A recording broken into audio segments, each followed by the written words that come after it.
अस्सलाम वालेकुम dear students, मैं हूँ वहीद वज़ीर। उम्मीद है आप सब खैरियत से होंगे।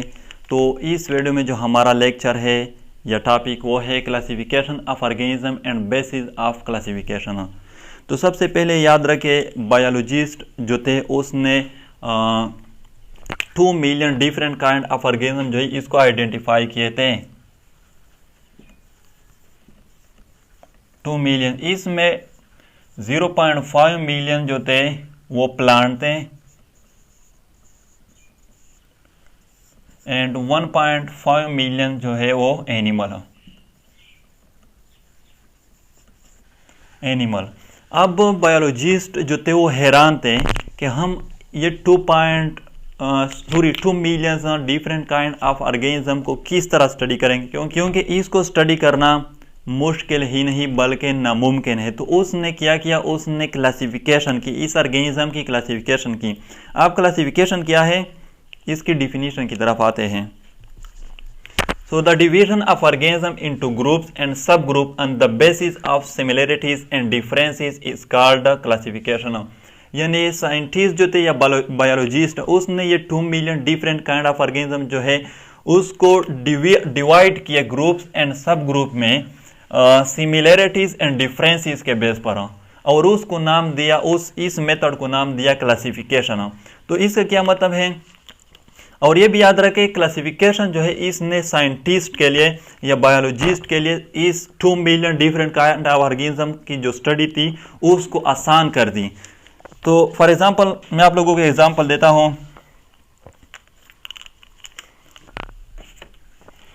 ये हमारे साथ 8 पेन है, 8। अब आप लोग कंसीडर कीजिए कि ये 8 ऑर्गेनिज्म है, डिफरेंट काइंड ऑफ ऑर्गेनिज्म है, लेकिन इसको हमने क्लासिफाइड नहीं किए हैं ग्रुप एंड सब ग्रुप में। तो अगर हमने इसको क्लासिफाइड नहीं किए हैं तो हम इन सब को अलग अलग स्टडी करेंगे, यानी कि 8 के 8 को अलग अलग स्टडी करेंगे, इसको अलग स्टडी करेंगे, इसको अलग स्टडी करेंगे, इसको अलग स्टडी करेंगे। लेकिन अगर हम इसको क्लासिफाइड किए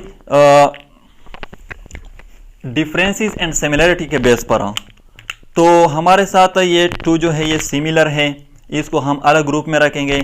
ये 2 जो है ये सिमिलर है, इसको हम अलग ग्रुप में रखेंगे। और ये 2 जो है ये सिमिलर है, इसको हम अलग ग्रुप में रखेंगे। और ये 2 सिमिलर है, इसको हम अलग ग्रुप में रखेंगे। तो अब जब हम इसको हम स्टडी करेंगे, तो हम जब इसको स्टडी करें तो इसके जो कैरेक्टर होंगे वही कैरेक्टर इसके भी होंगे, क्योंकि ये 2 सिमिलर है। इसी तरह जब हम इसको स्टडी करेंगे तो इसके जो कैरेक्टर होंगे वो इसके भी वही होंगे, इसी तरह इसके भी और इसके भी। तो जब हमने इसको क्लासिफाइड नहीं किए थे तो हमने 8 के 8 स्टडी करने थे, लेकिन अब हमने इसको ग्रुप में क्लासिफाइड किए हैं। लेकिन अब हम इसको सिर्फ इन 8 में से सिर्फ 4 को स्टडी करेंगे, क्योंकि अब हमने इसको ग्रुप एंड सब ग्रुप में डिवाइड किए हैं सिमिलरिटीज एंड डिफरेंसेस के बेस पर। तो इसलिए क्लासिफिकेशन जो थी इसने बायोलॉजिस्ट के लिए ये 2 मिलियन काइंड ऑफ ऑर्गेनिज्म जो है इसकी स्टडी को आसान किया। अब बात करते हैं बेसिस ऑफ क्लासिफिकेशन, क्योंकि हमने कहा कि ऑर्गेनिज्म को डिवाइड किए ग्रुप्स एंड सब ग्रुप में on the basis of similarities and differences. तो वो सिमिलरिटीज एंड डिफरेंसेस क्या है, वो कैरेक्टर कौन कौन से हैं। तो बेसिस ऑफ क्लासिफिकेशन, तो जो फर्स्ट क्लासिफिकेशन की थी वो एरिस्टोटल ने की थी, किस बेस पर, हैबिटाट के बेस पर। उसमें एयर, वाटर एंड लैंड जो थे ये कैरेक्टर इन्वॉल्व थे, ये शामिल थे। यानी कि फर्स्ट क्लासिफिकेशन एरिस्टोटल ने की थी हैबिटाट के बेस पर। जो वाटर में, जो ऑर्गेनिज्म वाटर में रहते हैं उसको अलग ग्रुप में रखा, जो एयर में रहते हैं उसको अलग, और जो लैंड पर रहते हैं, जमीन के ऊपर रहते हैं, उसको अलग ग्रुप में रखा।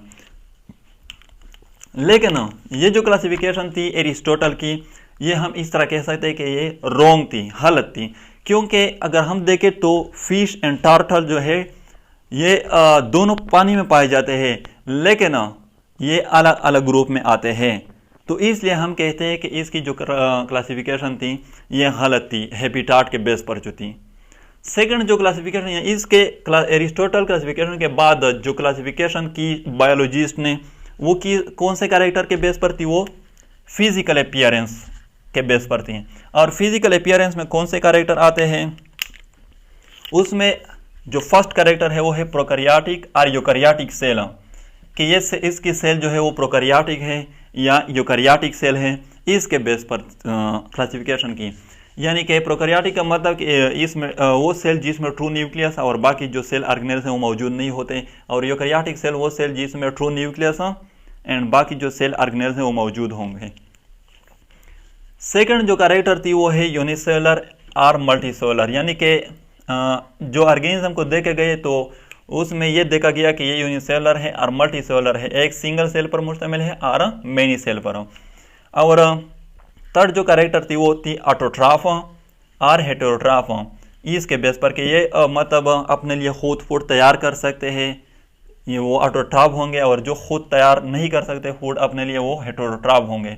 तो इसके बेस पर, और ये भी याद रखें जो ऑटोट्रॉफ होंगे वो मस्ट फोटोसिंथेटिक होंगे और जो हेटेरोट्रॉफ होंगे वो मस्ट नॉन फोटोसिंथेटिक होंगे।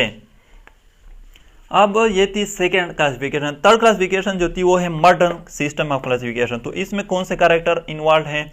तो उस मॉडर्न सिस्टम ऑफ क्लासिफिकेशन जो थी उसमें वही एरिस्टोटल की जो कैरेक्टर थे हैबिटाट वो भी इन्वॉल्व है।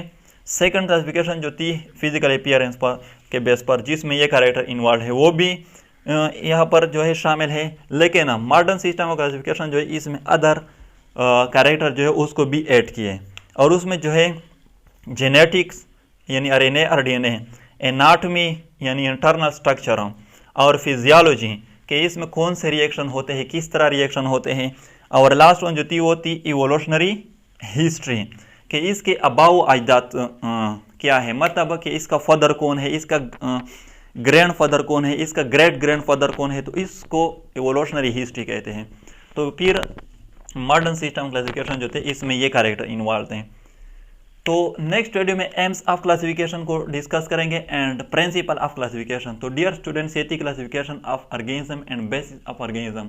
अगर वीडियो अच्छी लगे तो लाइक भी करें, कमेंट भी करें। अगर अभी तक चैनल को सब्सक्राइब नहीं किया है तो चैनल को भी सब्सक्राइब करें। थैंक यू एंड खुदा हाफिज़।